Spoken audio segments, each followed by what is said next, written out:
Ganama har'aa erga Israa'el Iraanitti misaayilii dhukaaftee jirti jedhameen booda Iraanitti sagaleen dhoo'insaa cimaan dhaga'ameera.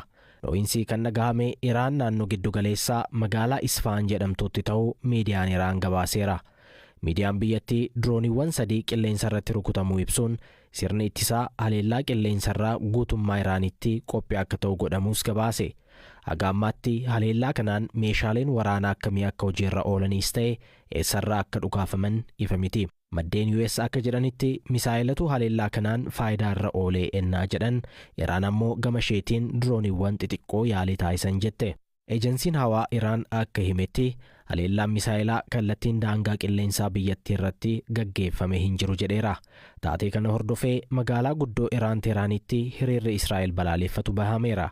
Namoonni hedduun daandii Teeraanitti bahuun dhaadannoo Israa'el balaaleffatu akkasumas alaabaa Iraanii fi Filisxeen mirmirsaa turani.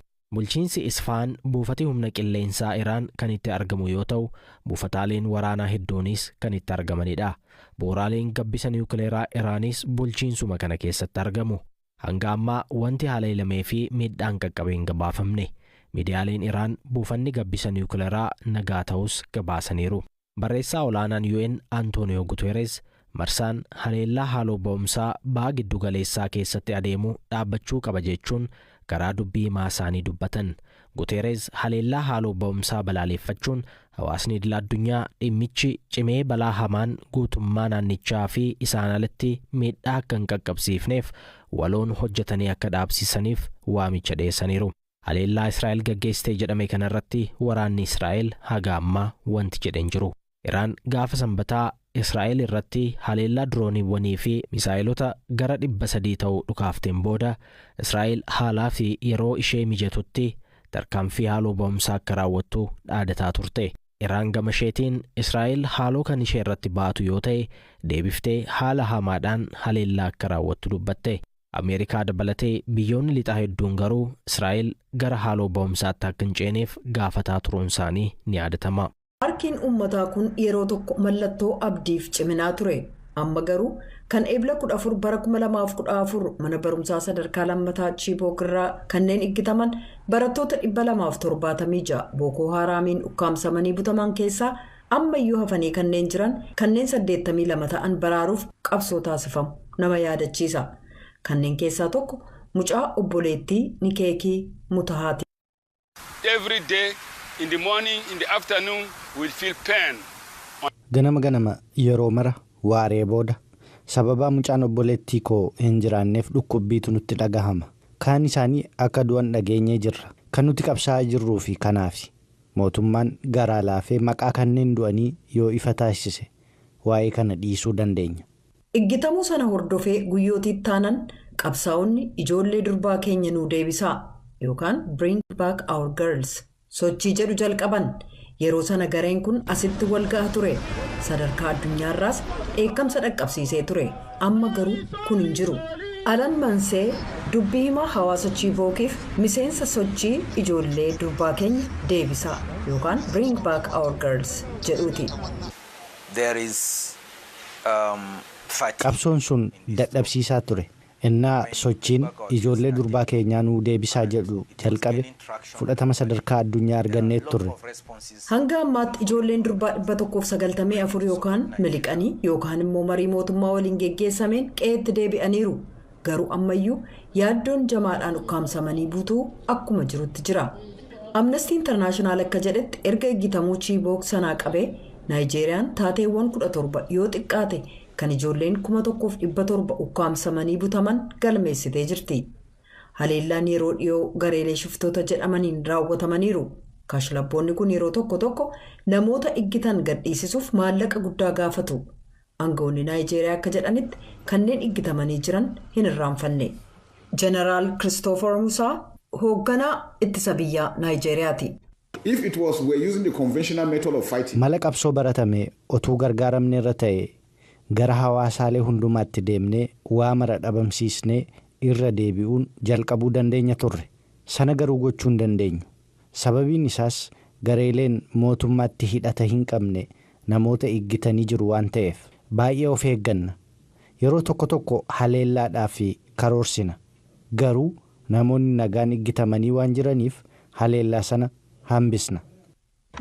Maatiiwwaniif gareeleen qabsaa'otaa sochii ijoollee durbaa keenya nuu deebisaa jedhu kanatti waliin galan aangawoonni rakkoo kana furuuf fedhii siyaasaan agarsiisanii jedhu. Sanbata darbe ijoolleen durbaa kun butamanii kan itti fudhataman waggaa 10ffaasaa yaadataniiru. Florence Ozoor miseensa sochii kanaati.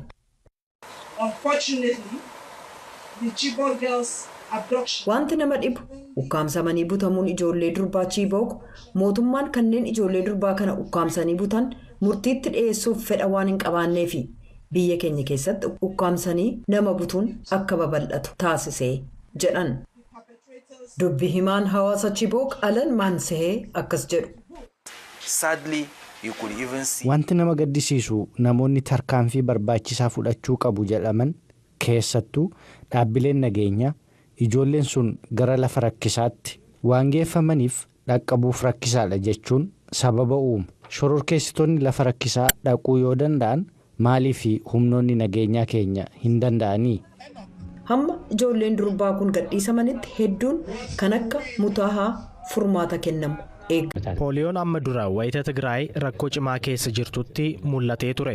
Akka lakkoofsa Itoophiyaa 2013 keessa jechuudha.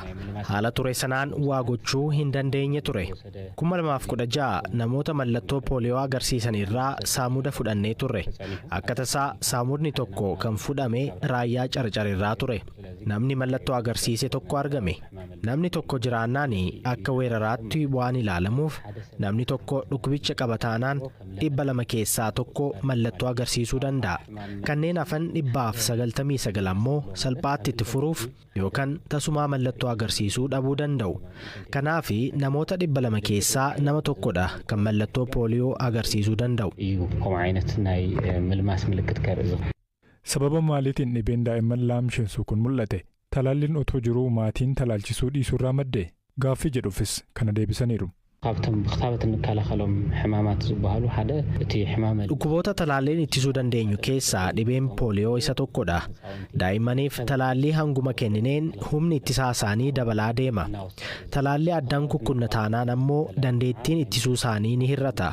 Waraana naannicha keessa tureen ammoo adda ciccituun talaallii tureera. Yeroon tajaajila ittiin kenninees tureera. Kanaan walqabatee dhukkuboota talaalliin ittisuu dandeenyu akka weeraraatti ilaalaa jirra. Dhukkuboota sanniin keessaa kun isa tokkodha. Humna isaanii cimsuu fi daa'imni battaluma dhalatee sana haala idileen akkasumas boodarra talaalliin ni kennamaafi. Haalli akkasii ennaa mudatu ammoo haalichi ilaalamee talaalliin ni kennama. Naannoo Tigraay raayyaa Carcaritti dhukkubni pooliyoo namuma tokkorra mul'atullee naannichatti sagantaa duulaan talaalliin kennamuuf jira. Duula kanaanis daa'imman Tigraay keessaa dandeettii ittisuu isaanii dabaluuf eebla 15 hanga 20 duula talaallii gaggeessuuf sagantaa qabanneerra.